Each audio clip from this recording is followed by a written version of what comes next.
On a humid Tuesday morning in August, Marcus Thompson stepped out of his car in central Greenvale, a quiet town nestled among South Virginia's gentle hills. Recently appointed as the city's police chief, Marcus wore a checkered shirt, faded jeans, and sneakers that had clearly seen better days. His casual look didn't reflect his 20-year journey through law enforcement, and that was intentional. He wasn't here for show. Marcus preferred to see reality as it was, not the staged version presented at official events. As a black man assuming leadership in a department clouded by rumors of misconduct, he wanted a raw, honest first impression. Blending in was his way to get it. The Greenvale Police Precinct's parking lot bustled with uniformed activity. Marcus scanned the crowd, noting the easy conversations and a few curious glances tossed his way. No one seemed to recognize him, which made sense. His appointment had been announced only recently, and he'd purposely kept his arrival low-key until the formal introduction scheduled later that day. With a tug on his baseball cap and a deep breath, he felt the weight of his mission settle over him, to confront and clean out the deep-rooted issues festering within the department. He'd dealt with opposition before, but this was different. As Marcus approached the precinct on Cedar Avenue, distant laughter drifted toward him. He entered through a side door, merging into the office noise, phones ringing, casual talk, the faint aroma of stale coffee in the air. The bright fluorescent lights reflected off polished tile floors as he wandered slowly, taking everything in. Officers gathered in small clusters, some telling stories, others buried in paperwork. No one noticed him, until he stopped near the break room. "Hey, you!" A sharp voice pierced the air. Marcus turned to see a white officer striding toward him, a smirk stretched across his face. His badge read, "Officer Nathan Brooks." Behind him, a few others leaned against the wall, clearly interested in the scene. Marcus didn't even get a word out before Brooks cut him off. "You lost or something? This isn't a shelter," he sneered. "Better find somewhere else to be."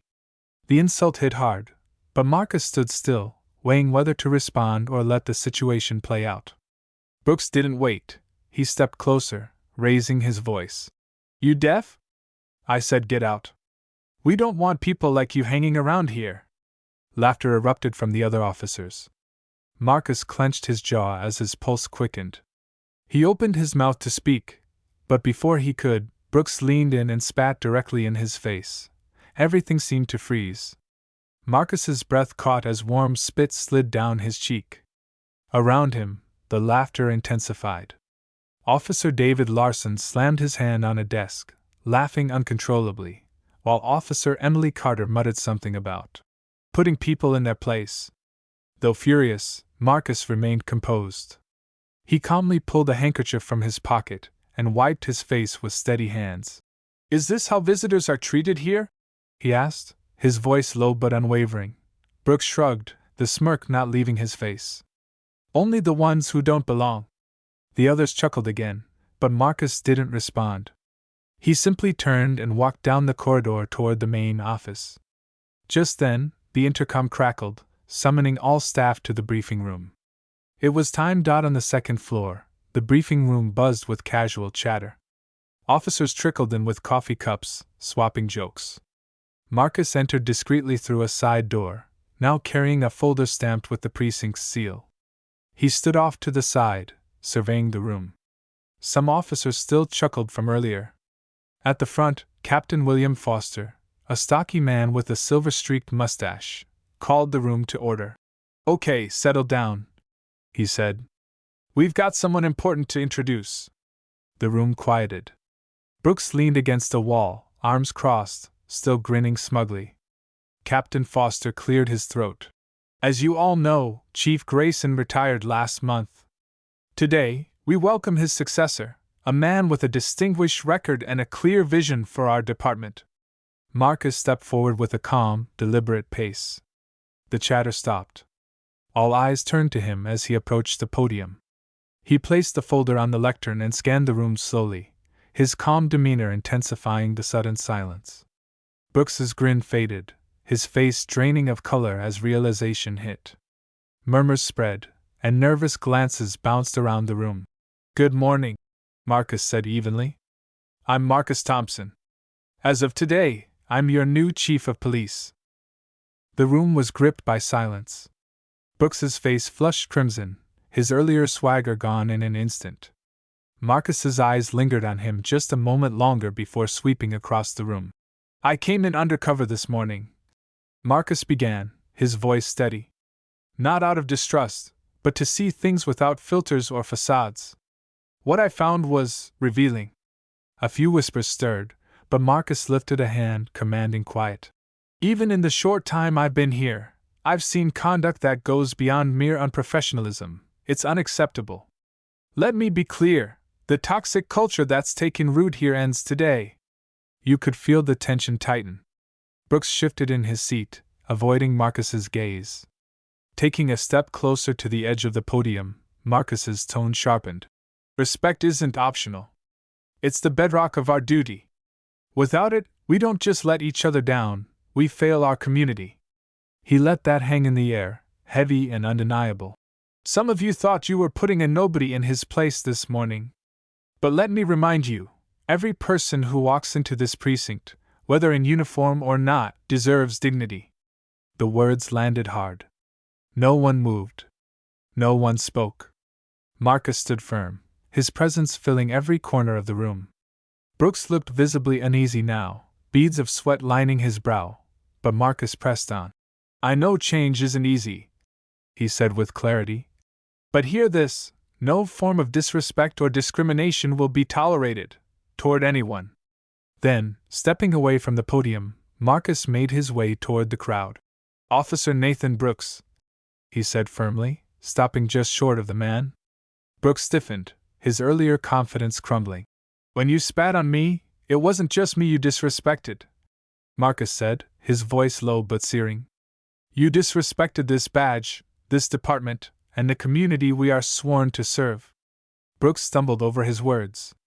Chief, I didn't realize, that's exactly the issue, Marcus cut in. You didn't stop to think. You didn't want to know. You saw someone who didn't fit your image of who belongs here, and you acted with arrogance and contempt. That's why this department has lost the public's trust. A heavy silence followed. Marcus turned back to the rest of the room. What happened wasn't just about one officer. It was a symptom of a deeper problem, a culture where cruelty and bias go unchecked. That ends now.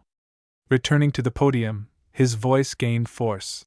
I've spent my life fighting for justice, on the streets and within departments like this. Change is hard, yes. But it's coming. And it starts today. He gave a firm nod to Captain Foster, then continued. Effective immediately, Officer Nathan Brooks is suspended, pending a full internal investigation. And if anyone thinks this is just symbolic, think again. This is the beginning. Gasps echoed. Brooks's jaw tightened, his eyes fixed on the floor. Around him, officers exchanged uncertain glances.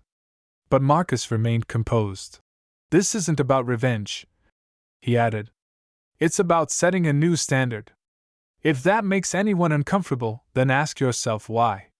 He looked each officer in the eye, one by one. If you're willing to grow, to do the hard work of rebuilding trust and earning respect, I'll stand with you. But understand this, accountability starts now. The briefing dissolved into a tense hush as officers filed out, silent and subdued. Marcus remained at the podium, watching Brooks storm out, face taut with shame and fury. The others followed, quieter than before, lost in thought, their confidence shaken. Back in his third-floor office, Marcus sank into his chair, releasing a slow, heavy breath. This was only the beginning. Changing deep-rooted mindsets would take time, years, maybe longer, and he knew some would never come around. But Marcus hadn't come to Greenvale looking for popularity. He had come to create real, lasting change. The phone rang. Captain William Foster was on the other end. Chief, I just wanted to say, you handled everything this morning better than most would have, Foster said, his voice cautious. Appreciate it, Captain, Marcus replied. But this is where the hard work begins. I need everything we've got on Brooks, complaints, write-ups, incident reports. All of it. On my desk tomorrow. You'll have it, Foster assured him, then added after a pause. And for what it's worth, you made an impact today. Shook a few of them up. Marcus ended the call, allowing himself a brief flicker of satisfaction before turning to the towering stack of files on his desk. In the weeks that followed, the precinct began to shift. The same officers who once laughed with Brooks now kept their distance. His suspension had become the talk of the department. Marcus made it a point to be visible, walking the halls daily, greeting officers with a calm but steady presence. His leadership was a constant reminder that things were different now. Some welcomed the change. Officer Laura Mitchell, a young recruit, pulled him aside one day, her voice nervous but honest. "I was part of the problem," she admitted. "Not because I wanted to be. I was scared to speak up. But I want to do better." Marcus nodded. "That's all I ask. The change starts with you." Still, resistance lingered. Brooks appealed his suspension, accusing the department of targeting him unfairly. But Marcus stood firm. An internal audit revealed a troubling pattern: previous complaints of excessive force, inappropriate language, and more. The appeal was denied. Marcus sent a clear message: misconduct would no longer be tolerated or ignored. Progress came in small but meaningful ways. Conversations about bias and accountability sparked discomfort in some, reflection in others. Marcus stayed the course. Every step, an officer reevaluating their behavior, a rookie speaking up, was a building block. At a local event in Willow Grove Park, Marcus met a young boy named Caleb Evans. The boy approached shyly, his small voice barely audible. "Are you really the chief?" "I am," Marcus replied with a warm smile. "My dad says the police don't care about people like us." Marcus knelt to Caleb's level, his tone gentle. "I can't change what's happened before. But I promise, we're trying to be better. And if you ever need anything, you come find me." "All right." Caleb nodded, a soft smile forming. Moments like that reminded Marcus why he had taken on this challenge in the first place. By the end of his first year, the precinct wasn't perfect, but it had transformed. Officers who clung to the old ways were gone, replaced with new recruits aligned with Marcus's vision of fairness and respect. Slowly, the community's mistrust began to ease. There was a growing sense that things were truly changing. One evening, Marcus stood in the main hallway of the precinct, watching officers trickle out after their shifts.